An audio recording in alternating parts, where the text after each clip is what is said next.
If there's an incident at a location where you're marshalling, you may be required to assist with the AirMed helicopter. The following guidelines will help prepare you for that task. Before you have any contact with the aircraft, you should familiarise yourself with the following points. There are 3 main danger areas to be aware of: the main rotor blades, the exhaust outlets, and there's one on each side of the aircraft, and the tail rotor. The main rotor blades are a serious danger and in certain conditions can dip down below head height. Pilots will not give permission to approach or depart in dangerous conditions. And this is the reason you never approach or depart the aircraft until you have clearance from the pilot that it is safe to do so. The tail rotor rotates at high speed and in some cases cannot be seen and is extremely dangerous. The exhausts operate at over 700 degrees centigrade and are hard to see. You must use great caution in the vicinity of the exhausts and turning rotor blades, and you must never go near the rear of the helicopter.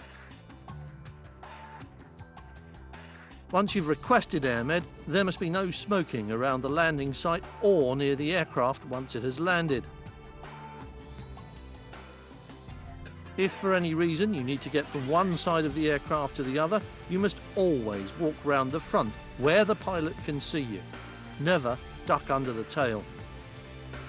All door opening and closing on the helicopter must be left to the travelling marshal or the helicopter crew. You must never try to access the helicopter's side lockers. This must be done by the helicopter crew or the travelling marshal. You must comply with any request or instruction given by the travelling marshal or the helicopter crew. To facilitate the load and go policy, AirMed will be loaded with the rotors running, but this has not been shown in this demonstration. There are 2 stretcher bunks within the helicopter. If there are 2 casualties, the one with the worst injuries will go on the top. The helicopter crew will advise you which casualty should go where. The rider's helmet must always go with him and is placed in front of the stretchers in the nose of the aircraft. There are some locating clips on the scoop stretcher and the bunk, and these, together with the safety straps, can cause a snagging hazard.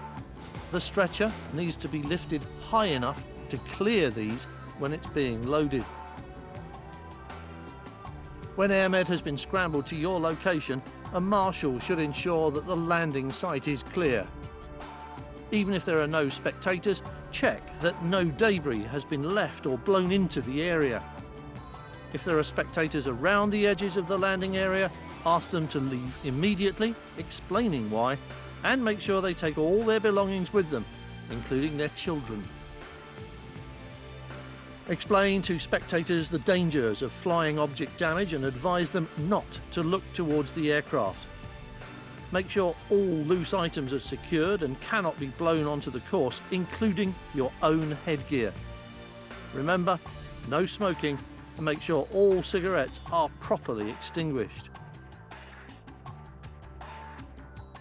Some marshalling locations have only one landing site available to them, and for these there is no need to signal the aircraft where you want it to land. There are many others where there may be several options. Marshals should ask themselves, if a rider came off here, where could the helicopter try to land to be as near to the incident as possible? If you're looking for a suitable site, there are a number of points to take into account.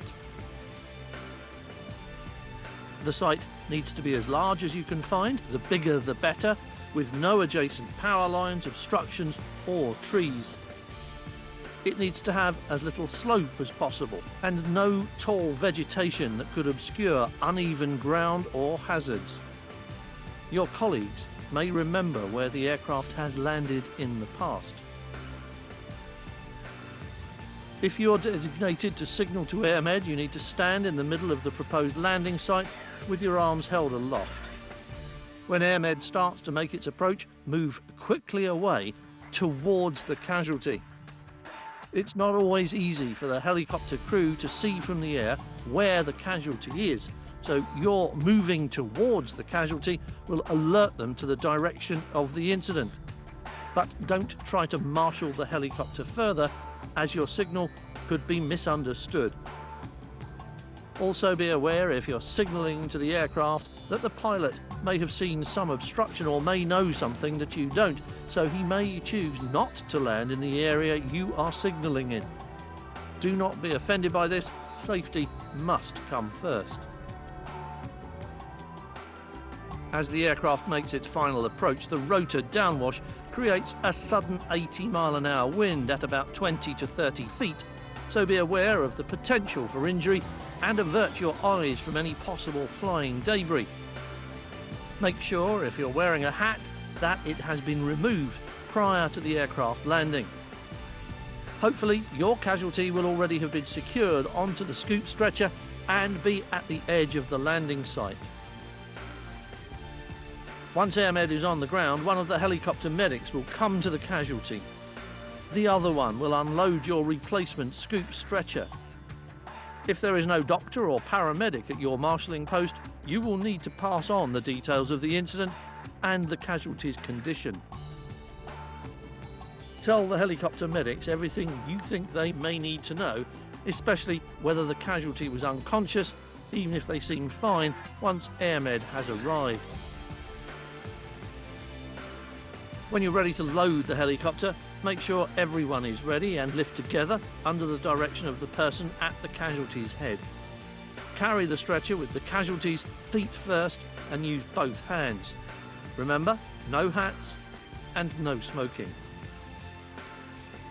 You must only approach the aircraft from the 10 to 2 position and under the direction of the travelling marshal or a medic from AirMed. You should pause just outside the rotor disc, meaning the circle made by the rotating rotor blades. The person responsible for leading the marshals to the helicopter will then gain clearance from the pilot by giving the thumbs up sign and waiting for the thumbs up from the pilot to signify it's safe to approach. When approaching, keep your head low. The casualty is brought to the door of the aircraft in a wide arc and lifted in feet first, with the feet pointing towards the front. Remembering the snagging hazards that have to be avoided, the stretcher is lifted onto the bunk and slid into position. Once the casualty is in place, you should leave as soon as possible to the front of the helicopter, keeping your head low. Remember that the rider's helmet must go with him, but not the travelling marshal's helmet. You can get a replacement immediate care case, the orange box, if you've used the contents of yours. However, if the only item used was the cervical collar, you can replace just the collar and reseal your box. Tell the helicopter medics what you need. AirMed helicopters also carry 2 fire extinguishers, so if you need a replacement, ask for one from the aircraft. A burning bike on the course is a big priority for any marshal. We have 10 kilogram dry powder extinguishers to put out any fires we encounter. 10 kilograms signifies the powder weight and not the overall weight, so please check you can manage this. It's probably closer to 15 kilograms. And make sure you always check the pressure gauge. The extinguishers are operated by breaking the yellow plastic seal and pulling the pin out.